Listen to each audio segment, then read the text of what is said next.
Hey guys, what's up and welcome to Z Reviews Tech. The Maze Alpha X is the most promising bezel-less phone I've used to date. It has good battery life, it has well-optimized software and a great screen, but it's still let down by one critical part of the phone that many other Chinese companies also failed to get right.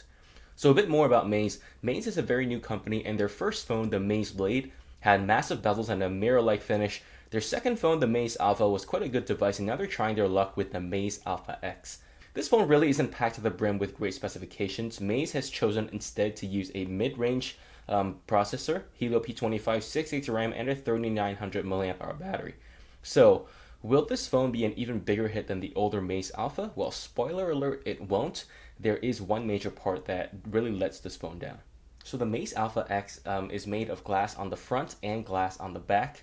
The glass on the front is Gorilla Glass 5, which is very nice, and the glass on the back is Gorilla Glass 4, which is older Gorilla Glass, but nevertheless should still be very scratch resistant. But no matter how scratch resistant you make glass, it's never going to be shatter resistant, so if you drop it on the ground, it's going to shatter, and that is the one thing I do not like about glass phones. The other thing I don't like about glass phones is how slippery it feels. If I hold it in my hand like this, compared to like a metal phone, like let's say the Ulefone Power 3, if I hold the Ulefone Power 3 in my hand, this thing doesn't slip that much. It does slip a little bit because it's kind of smooth metal, but it doesn't slip too much.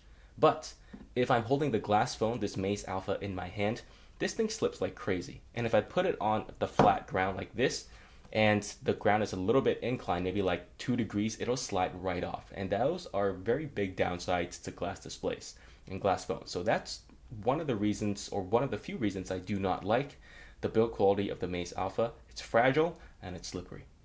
Nevertheless, the Maze Alpha X is still very finely crafted. You got glass on the front, glass on the back, and you've got a metal band with very well tolerance buttons on this side. SIM tray on this side, you have a micro USB, a USB-C on the bottom, and a headphone jack up top. So, headphone jacks are disappearing, and Maze still has a headphone jack here. The other thing I want to talk about are the bezels on the Maze Alpha X. The side bezels are actually fairly small. They're not the smallest. They're definitely smaller than the Galaxy S8 or even the Mi Mix 2.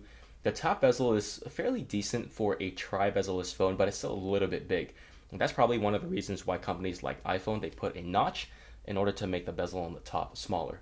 The bottom bezel is big, I will say that, but it's not massive. So if you remember the older Maze Alpha X, that had a massive bottom bezel. It was so big that it really made the phone look ugly, but this one, the bottom bezel is not small, but it's also respectable. And the one downside is there are no capacitive buttons on both sides of the home button, which is very sad because I do like my capacitive buttons as opposed to on-screen buttons over here. That being said, the home button, you can still use that to navigate the phone without having to use these 3 buttons over here, because you can single press for back and long press for home. So I'll talk about the sensitivity of the home button in the software section later as well. So all in all, the Maze Alpha X is a very well-built phone with 2 downsides. First, it's glass, which means it's going to be very slippery, and it's also going to be very fragile. And the second, this phone is also fairly heavy. I think it clocks in at like 220 grams, which is something that is probably because you got a glass front and a glass back and a nice metal band around it. So it's very heavy. So those of you who don't like heavy phones, this is not the phone for you. Let's talk about the display here. I really like how this display looks. You can see that the colors on the green are very saturated, and the clouds and the sky look very dramatic as well. And if you go to here, you can see that there is a very fine contrast between the land as well as the sky. And this one has a very dramatic feel. In my opinion, it feels a little bit over dramatic. It's a little bit hard to explain, but it does still look very nice.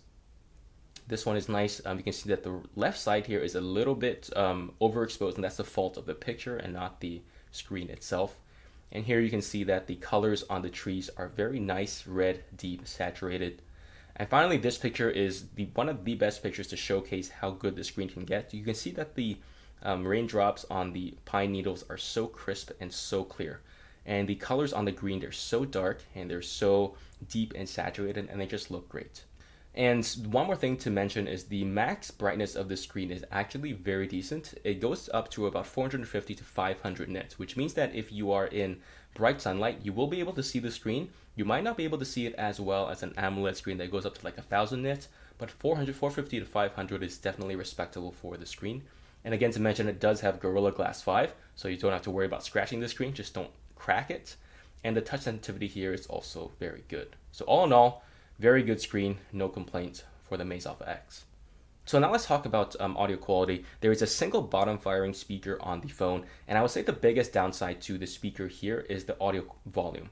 It doesn't get very loud, which means that if you are in loud situations, you might not be able to hear what this is trying to output, and that actually extends to ringtones as well as text message alerts as well.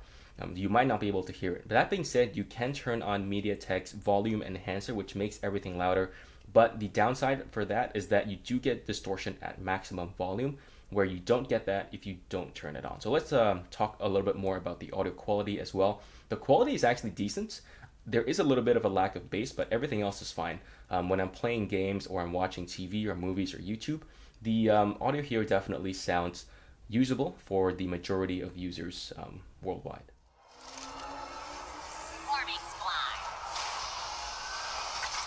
Assault on the Blue Palace.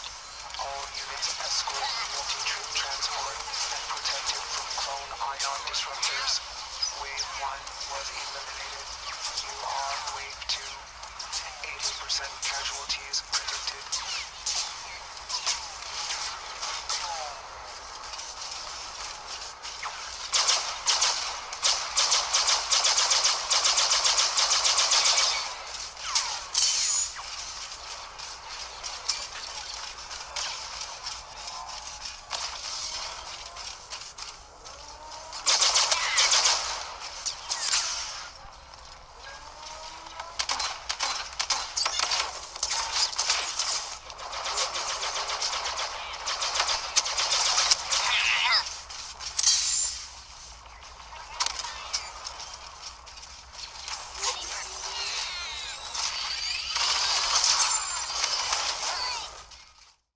Now let's move on and talk about the battery life.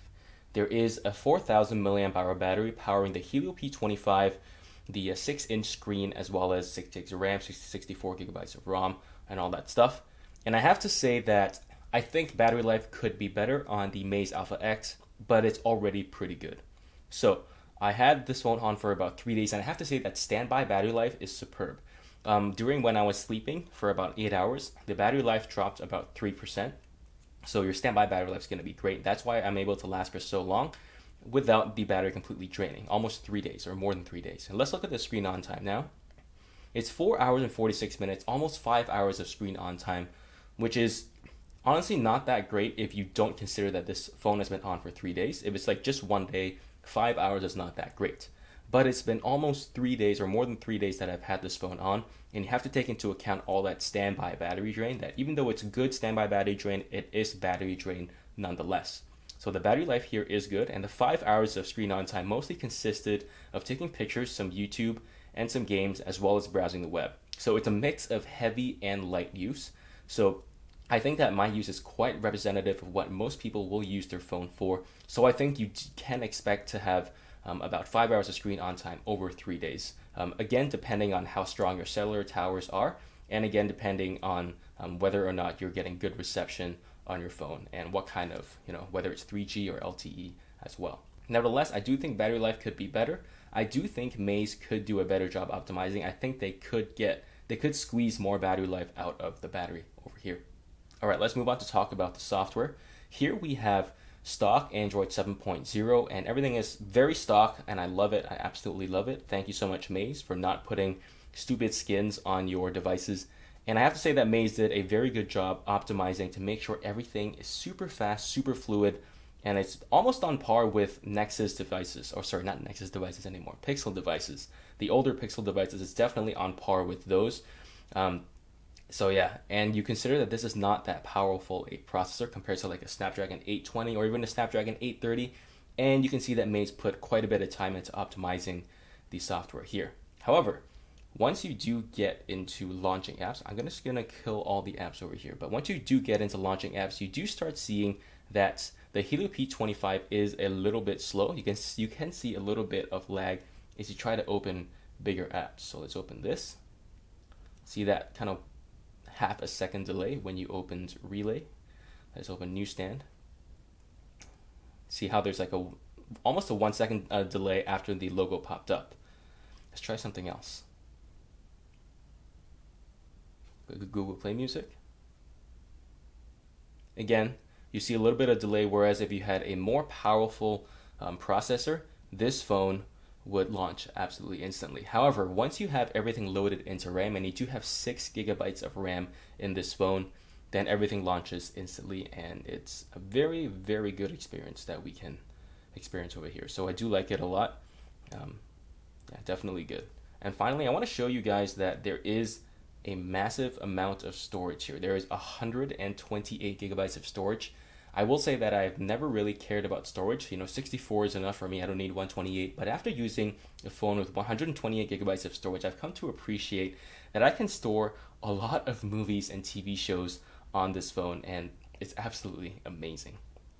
Now, I want to point you guys to the home button over here. The home button doubles as a fingerprint sensor, and the fingerprint sensor is good.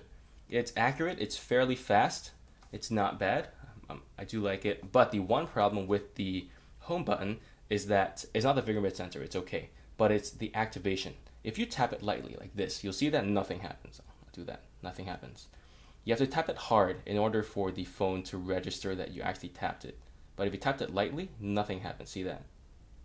You have to tap it really hard or really long for the home button to activate. And I don't know if that's a software or hardware thing. If it's hardware, good luck. You're never going to be able to improve that. If it's software, I do hope they can improve it and, I don't know, reduce the pressure required on the button itself.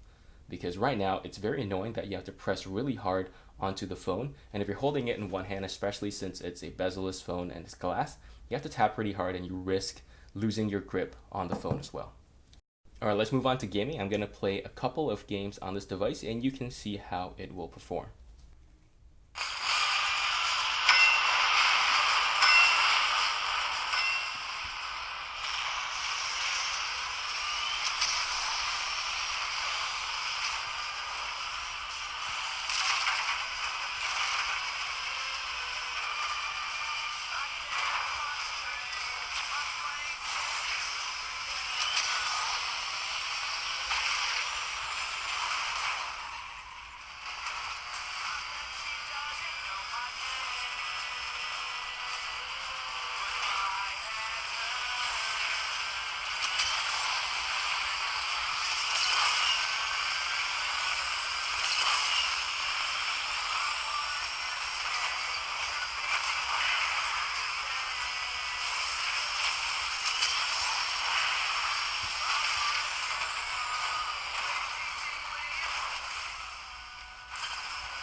All right, so let's look at the network here, and I could get 4G LTE on my network, and as you can see, the speeds are average. They're not great and they're not bad either, but I was pretty satisfied. In terms of reception, it was also pretty average. I didn't get great reception or bad reception, so I don't really have any thoughts as to whether this is good or bad. It's just pretty much average.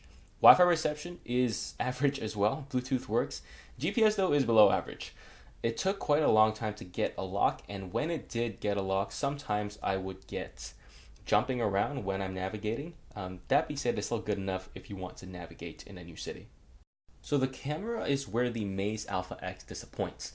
The rest of the phone is really good. The camera is the worst part. Some close-up photos can look good even on a big 30-inch monitor, but the photos still have a rather dirty look to them, and the reason for that is because the photos are very grainy, and Maze has over-sharpened it to compensate. Many of the photos tend to be either overexposed or underexposed, and those that are perfectly exposed seem to have a kind of softness to the image, and the reason again is the grain is because there isn't a lot of detail captured in the photo. However, I was able to capture one incredibly good photo of my dog, and this photo is actually quite beautiful. The features on my dog's face are crisp and clear, The colors are deep and accurate, and his face looks amazing.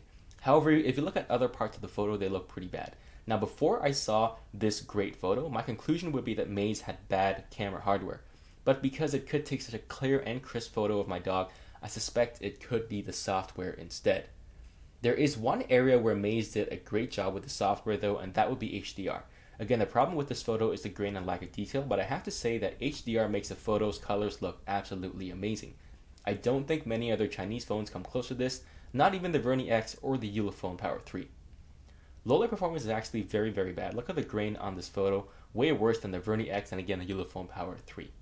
The front-facing camera is pretty bad. The video quality on the back camera is barely average as well. It looks more like a 720p video instead of a 1080p one, so video isn't very good either. So my conclusion for the Maze Alpha X is basically the camera is such a letdown that I don't recommend you buy this.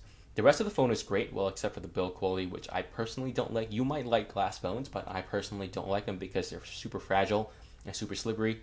But the build quality is very well crafted. It has a good display. The audio is a little bit on the soft side. The performance is top notch, way better than the Verni X and the Ulefone Power 3. Battery life is good. Could be better, but it's still pretty good.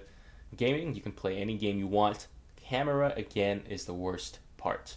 I do think that the camera can be improved with software. Then again, I could be wrong, but that is my initial hunch. So we'll see if Maze provides software updates to the phone and see if the camera does get improved. But in the meantime, I do recommend you check out either the Verni X or the Ulefone Power 3. Either one of those phones are going to be safer options, so I have them right here. You have the Verni X and you have the Ulefone Power 3. The Verni X, I think, will be a better phone once it gets fixed, but it's not fixed yet. So if you want to go with the safest bet, get the Ulefone Power 3. That's the safest bet. But if you want to take a chance, or if Verni fixes the software by the time you're watching this video, then the Verni X is going to be the better phone than the Ulefone Power 3. And both of these phones, at the points of this video, are better than the Maze Alpha because they have better cameras. But if Maze fixes the cameras on the Maze Alpha X, then I do think that the Maze Alpha X could definitely be a true competitor to those two phones that you just saw over there. So let me know what you think in the comments down below. Likes and subs are definitely appreciated. Thank you so much for watching, and I'll see you guys in the next one.